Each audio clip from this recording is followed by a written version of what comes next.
This is Todd Waugh from Aquatongue Media, and there's an article I saw that I wanted to discuss. The title is China's Coal-Fired Power Boom May Be Ending Amid Slowdown in Permits. And so the article begins, and this article was in The Guardian. The article begins, coal-fired power is still enjoying a construction boom in China, but a marked slowdown in the permitting of future plants has given experts hope that the world's biggest emitter may be turning a corner. China led the world in construction of new coal-fired power plants in the first half of 2024, with work beginning on more than 41 gigawatts of new generation capacity. Data published on Thursday showed. That's incredible. That's an incredible amount of electricity capacity. By comparison, a hot day in California, you'd be consuming, 41 gigawatts at peak. That would be the peak load. So 41 gigawatts is a tremendous amount of new generation capacity. That was as much coal power capacity as China embarked on during the whole of 2022. It represented 90% of the world's new coal plant construction so far this year. More can be on the cards. The Chinese government has a target of bringing 80 gigawatts of new coal-fired generation capacity online for the whole of 2024. And again, just as a basis of comparison, 80 gigawatts would be the demand you would see during the peak hour for an extremely hot day in Texas. So that's a tremendous amount of capacity. But while new starts surge ahead, the pipeline of future plants looks as if it could be much smaller. Only 9 gigawatts worth of power plants received permits in the first half of 2024, a reduction of 83% compared with the first half of 2023, according to a report by two think tanks, the Center for Research on Energy and Clean Air and Global Energy Monitor. The slowdown in coal permitting comes as China's renewable energy sector has surged ahead, adding as much new wind and solar generation capacity in 2023 as the UK's total electricity production from all sources.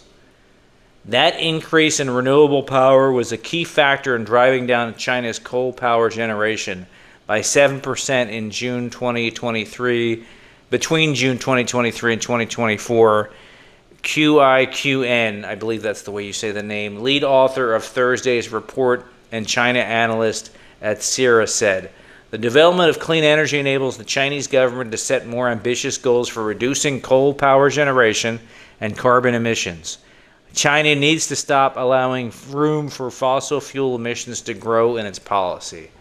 And so, I like to be sort of neutral, but clearly this article is kind of chiding China for basically its ambitions for, adding to its generation capacity with coal in particular. I don't know, in the West, we've had the entire, 20th century, our industrialization was powered by coal generation.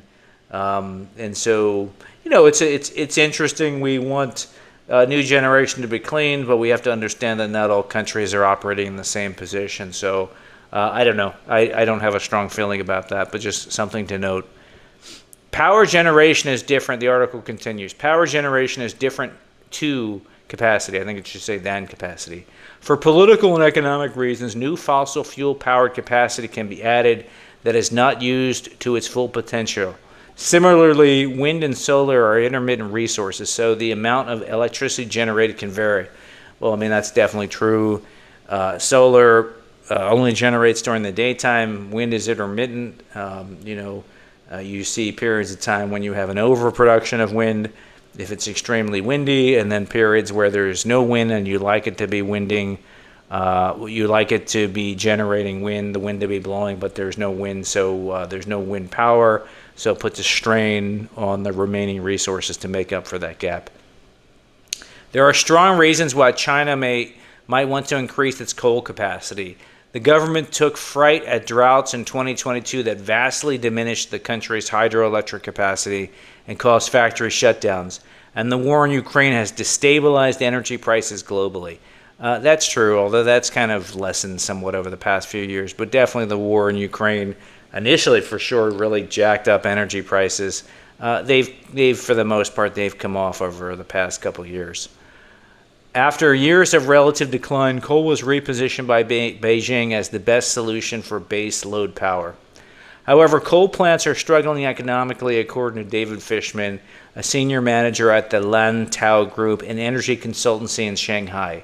He said it was no longer profitable in the long term to build coal power plants in China.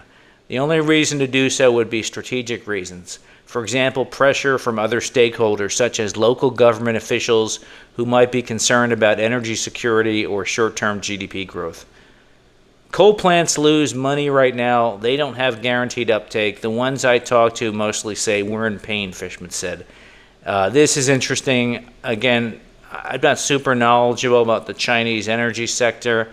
I find it hard to believe. I find it hard to believe that the coal plants are losing money, but again, I'm not super knowledgeable about the Chinese energy sector and the economics. So let's assume that they're right. The increase in renewable generation, if coupled with investments in upgrading the electricity grid and potentially reforming the electricity market, could offer China a path to energy security without the dominance of coal, as well as a way to cut greenhouse gas emissions sharply, analysts said. Christine Shear, an analyst at Global Energy Monitor, said the steep drop in new coal plant permits is a hopeful sign that China's massive solar and wind builds are dampening its coal ambitions. With clean power now capable of meeting the country's electricity demand growth, China should cancel its remaining coal proposals and accelerate the retirement of its existing coal plants. Again, they're building a lot of solar and wind, but in particular, these resources are intermittent. Wind in particular. Solar is sort of predictable, except when you have a lot of cloud cover or rain. Wind is extremely unpredictable, so you can build a lot of capacity, but there are clearly periods of time when you don't get generation. So, I don't know that you can rely solely on renewable resources. Weaning China away from the dirtiest fossil fuel will require facing down the powerful coal lobby, which is entrenched within China's regional and national governing structures. Fishman said that while certain stakeholders, such as officials for coal-producing provinces, such as Shaanxi, I hope I said that correctly, may still be pushing for continued coal use, it's hard to see how they'll win. Why would you want to build this thing that is not only politically problematic but also doesn't stimulate GDP, Fishman asked, referring to coal-fired plants. Again, I would take this with a grain of salt.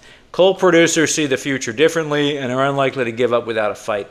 In an article published on Tuesday, Shaanxi Investment Group, a commodities and mining firm, praised, and I'm not going to pronounce that name, but it begins with a Q, Energy, one of its subsidiaries that is focused on coal for its efforts to ensure an adequate supply of coal for peak energy demands of summer. For the rest of the world, these questions have acute relevance. China is the world's biggest emitter by far, responsible for more than a quarter of global carbon dioxide emissions. The government has promised that emissions will peak by 2030, but most scientists fear this is far too late to limit global temperature rises to 1.5 above pre-industrial levels. For China to peak this year or next would still give the world a small chance of staving off climate disaster, and analysts believe that with concerted action such a peak is possible and indeed may have already happened, according to CREA, given the surge in clean power. China's government will not comment on this speculation and holds fast to the existing pledge to peak by 2030. A spokesman said China's energy strategy was based on the principle of building the new before discarding the old. I think that makes sense. I think energy security is important. So no issue with that at all. I think that's wise. That phrase, first used by Xi in his speech to the Communist Party Congress in 2022, reflects the Chinese government desire to peak emissions in a way that also ensures energy security, something that Beijing has been increasingly concerned about since the war in Ukraine and summer power outages in 21 and 22. We are both exercising better control over the amount and intensity of energy consumption, particularly of fossil fuels, and transition gradually towards controlling both the amount and intensity of carbon emissions, the government spokesman said. I think it's an interesting article. Clearly, you get people from the outside who desire for the Chinese government to take a more aggressive approach in cutting down its emissions, and instead of going down this path of building new coal plants, sort of relying on renewables exclusively. And you've got the Chinese government that's taking a more cautious approach, which makes sense, I think. But in any event, article was interesting. Would be interested in hearing anyone's feedback. So if you have a chance, please leave a message in the comment section, and please add a like. And thanks for your time.